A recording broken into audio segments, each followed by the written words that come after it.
반갑습니다. 한국사의 해설의 품격영사학도 해품사입니다. 이번 영상은 해품사의 한능검 정규 강의 심화편 제66강 주제인 계양기 시기의 의병에 대해 다루겠습니다. 이번 주제는 여기까지 다루면 이제 한 3분의 2 정도 진도가 끝났네요. 그래서 이 계양기 시기의 의병은 우리가 앞서 다뤘던 강의의 주제인 계양기 시기의 여러 개혁과 여러 조약 투의 내용과 연계되는 주제예요. 그래가지고 여러분들이 앞서 내용을 잘 이해하셨어야 이 계양기 시기의 의병도 어떤 얘기인지 잘 이해할 수 있거든요. 그래서 앞에 강의 내용을 잘 따라오셨다면은 사실 여기 내용을 이해하시는 게 크게 어렵지 않기 때문에 어차피 지금 이제 나머지 주제들은 여러분들이 그 계양기 시기 문물 빼고는 크게 다룰 게 없어가지고 그 주제 제외하고는 빨리 끝내가지고 일제감정기 시기를 넘어갈 수 있도록 하겠습니다. 그럼 강의 시작하기 전에 이론 강의 관련 공지사항 전달드리면은 강의 내용은 공유 전달 필기 모두 가능하지만 출처는 가급적 꼭 남겨주시고 상업적 이용 내지 영리적 이용은 자제 부탁드리며 강의 시작하도록 하겠습니다. 자, 66강 주제 계양기 시기 의병입니다. 시기는 제가 이렇게 잡았는데 정확하게는 을미기역 이후에 발생한 을미의병, 그리고 중간에 을사늑약의 체결을 계기로 발생한 을사의병, 그리고 정미칠조약, 다른 말로 한일신 협약이 체결된 이후에 발생한 정미의병. 그래서 1895년, 1905년, 1907년이 오늘 외울 연도입니다. 난이도는 그렇게 어렵진 않습니다. 근데 대신 이것도 인물이 좀 많이 나와가지고 여러분들이 제대로 구별 안 하시면 좀 힘들 것 같고, 빈출도는 제가 이렇게 잡긴 했는데 솔직히 최근에 그렇게까지 썩 잘 나오는 유형은 아니에요. 그래서 저라면 만약에 2급 이상을 준비하신 분들이 이 유형을 공략하는 게 맞을 것 같아요. 다른 유형에 비해서는 최근에 그렇게 빈출 수준이 높다고는 보기 어려울 것 같습니다.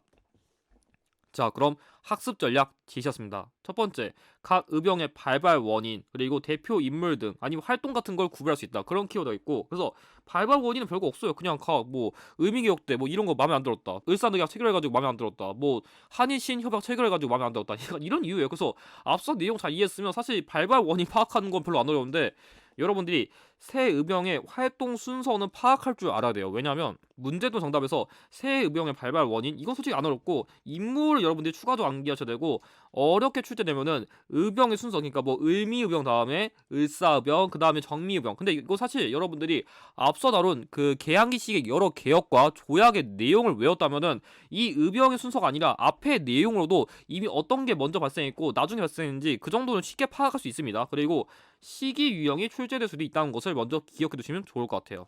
자, 그럼 먼저 핵심 키워드 이해, 계양기 시기 의병 키워드 이해입니다. 그래서 오늘 강의 내용은 여러분들이 여기 있는 내용만 다 외우시면 끝납니다. 그래서 다른 주제에 비하면 되게 쉬울 거예요. 대신 오늘 외워야 되는 거는 이 각 의병이 발생한 시기, 그리고 발생 원인, 그리고 대표 인물 세 가지입니다. 근데 뭐 시기랑 그 발생 원인은 이미 여러 시기의 개혁이랑 여러 조약 2에서 이미 다 설명해가지고 별로 어렵지 않을 것 같은데, 여러분들이 이 대표 인물을 똑바로 안 외우시면은 문제 못 풉니다. 그래서 대표 인물을 꼭 제대로 외우셔야 됩니다. 자, 그럼 먼저 을미의병부터 설명드리면은, 이 을미의병은 말 그대로 단발령, 그러니까 을미개혁에서 당시에 규정한 이 단발령에 반발해가지고 당시에 이 원인을 인해가지고 유생들을 중심으로 반발했거든요. 그래서 왜 부모가 소중하게 물려준 머리를 내가 왜 깎아야 돼? 그래서 유생들을 중심으로 발생한 게 바로 을미의병인데, 대표적 그 유생들이 유인석과 이소홍입니다. 그래서 여러분들이 이 유인석, 이소홍을 둘 다 가급적 외워두세요. 제가 보기에는 유인석이 조금 더 중요한데,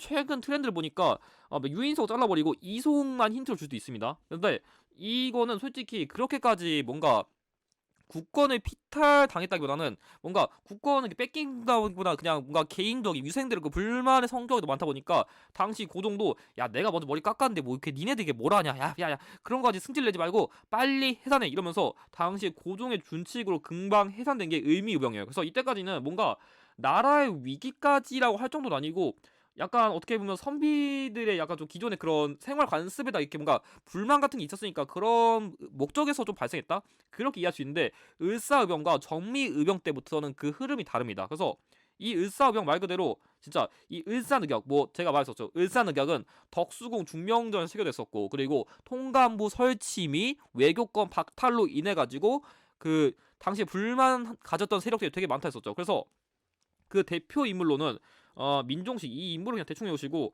여러분들 조금 더 외우시는 건 이 신돌석이랑 최익현입니다. 그래서 이 최익현은 제가 예전부터 설명드렸지만, 이 최익현은 계유상소를 통해 가지고 흥선대원군을 탄핵시키려 했었고, 그리고 그 강화도 조약 체결 직전에 지부복걸 촉화해서 올려가지고 외양일체론을 주장했었고, 그리고 을사의병 때 활동했었다. 특히 여기 있는 이 신돌석이란 인물이 누구냐면은, 이 인물은 평민의병장이거든요. 원래 그러니까 앞에까지는 좀 양반들 중심으로 이렇게 의병이 이렇게 했다면, 이 을사의병 때부터는 평민의병장도 본격적으로 활동했습니다. 특히 이 신돌석이, 이 석자가 돌석자인데 이 돌석 해가지고 이 인물의 이름이 신돌돌이에요. 그래서 약간 좀 그런 특징인데, 아무튼간에 이때부터 최초의 평민 의병장이 나왔다, 이런 특징도 주의하실 필요가 있고, 특히 최익현의 경우에는 당시에 결국 붙잡혀가지고 그 스시마 섬에서, 그러니까 대마도에 숨겼는데, 어떻게 보면 되게 일본에 대한 그 반감심이랑 나라에 대한 투처심, 뭐 그거에 대한 평가는 다를 수 있지만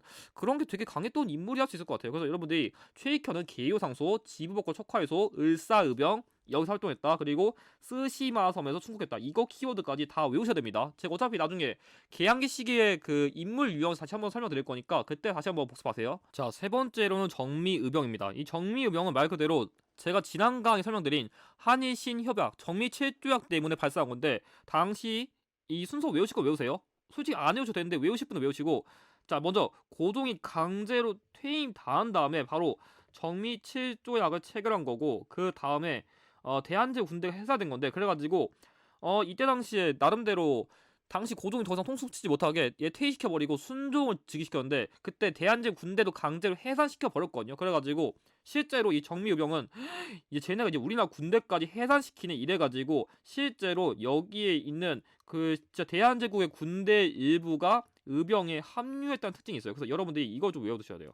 그 다음에 대표 인물로는 이인영, 맥켄지, 허위가 있는데, 일단 뭐냐면 여러분들이 먼저 이 이인영과 허위부터 있어요. 일단 이 이인영이라는 인물은 누구냐면은, 당시에 그 여기는 이 13도 창의군이라는 그런 의병의 총대장이에요. 그래서 당시에 제가 그 13도라는 거는, 그러니까 당시에 좀 지방 이렇게 또 행정구역 개표였는데, 아무튼간에 그 13도, 그러니까 모든 전국의 대표자인 게 이인영이었었고, 근데 원래 이 이인영이라는 인물이 이렇게 13도 창의군을 모아가지고 이렇게 서울을 공격해가지고 이제 본격적으로 일본을 몰아내기 위한 작전을 추진을 했었는데, 당시 이 이인영이라는 인물이 그 부친상 때문에, 그러니까 부친상을 이유로 원래는 이걸 실행했어야 되는데, 나 아빠 제사하러 가야 돼 하면서 갑자기 그 총대장 물러내고 갑자기 도망가 버렸어요. 그래서 아무리 그때 사람들이라도 뭐 약간 지금 나라가 지금 망한가기 직전인데 저렇게 해야 되나 싶을 수 있지만, 그러다 탈룰을 할 수는 없잖아요. 그래가지고 당시에 어떻게 보면 이 허위라는 군사당이 또 있었거든요. 그래서 이 군사당이라는 인물이 어느 정도 조금 이 이인영이 조금 이렇게 손을 놓은 이후에도 약간 좀 의병 같은 걸 이렇게 좀 직결시키면서 나름 여러 가지 한 게 있습니다. 아무튼간에 그래서 여러분들이 대표적인 인물로 이인영이랑 허위라는 인물이 있었고, 이 맥켄지라는 인물은 누구냐면은 당시 이 정미의병의 사진을 취재한 인물입니다. 그래서 여러분들이 제가 여기다 사진 띄워드릴 건데, 이 사진을 찍은 인물이 바로 영국인 맥켄지다. 이것까지는 추가적으로 외워두시고, 특히 당시에 국제법상 교전단체라는 거 욕을 해가지고 우리 의병 활동하는 게 불법적인 게 아니라 나라 지키려고 이렇게 싸우는 거니까 우리 뭔가 진짜 뭐 그런 폭도 아니니까 허락해주세요, 이런 식으로 나름대로 국제적으로 호소했다, 그런 특징 같은 게 있습니다. 그래서 오늘 외울 키워드는 여기까지만 잘 따라오시면 됩니다.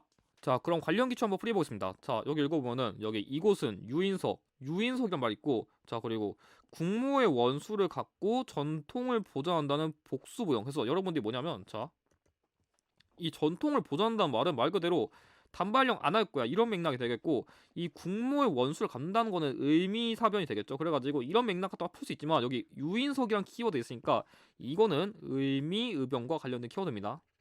1번 단발령의 시행에 반발을 본 게 제가 적어놨죠? 정답 1번이고, 2번 민종식 이끈 부대가 홍주성을 점령했다. 제가 이거는 잠깐 언급했는데 이거는 의미의병이 아니라 을사의병입니다. 틀렸고, 3번 국제법사 교전단체로 승인해줄 것을 요구한 거는 정미의병.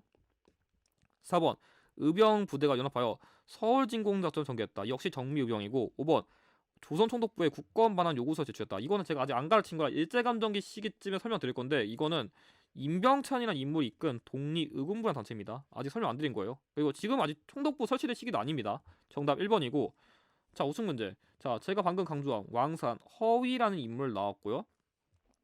자, 그리고 한일신 협약 체결과 군대 해산에 반발해서, 여러분들이 그래서 이런 식으로 모르는 인물이 나올 수도 있는데, 자, 이런 모르는 그러니까 여러분들이 인물 유형과 단체 유형, 뭐 건물 유형 이거는 구별하셔야 돼요. 그러니까 이거는 인물 유형이 아니라 그냥 이 인물을 모르신다 가정하더라도 자 한일신 협약 체결과 군대상 반발 그리고 여기 보면은 이인영을 그 창의 대장으로 총 대장 뽑았다. 그래서 여러분들이 이런 키워드 보고서 아 이 인물을 꼭 모르더라도 이런 키워드를 잘 외우면 문제 정답 뽑을 수 있구나. 이런 걸 주목해야 돼요. 이건 정미유병이죠. 1번 봉오동 전투에서 일본 격투했다. 이거는 나중에 제가 일제감정 시기쯤에 다룰 홍범도 장군님이 이끈 대한 독립군이고요.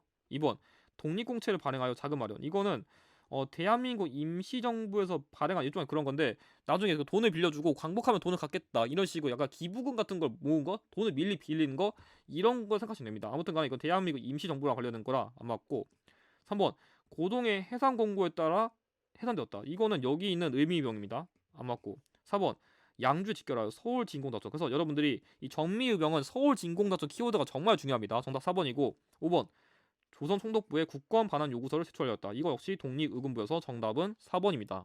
그럼 이것으로 66강 강의를 마치도록 하겠습니다. 이번 강에서 활용된 자료의 추천 다음과 같고 이번 강에서 활용된 기출의 추천은 다음과 같습니다. 그럼 강의 보시느라 수고하셨고 다음 67강에서는 애국개몽운동 단체에 대해 다루겠습니다. 영상의 내용이 도움이 되셨다면 좋아요와 구독을 부탁드립니다. 감사합니다.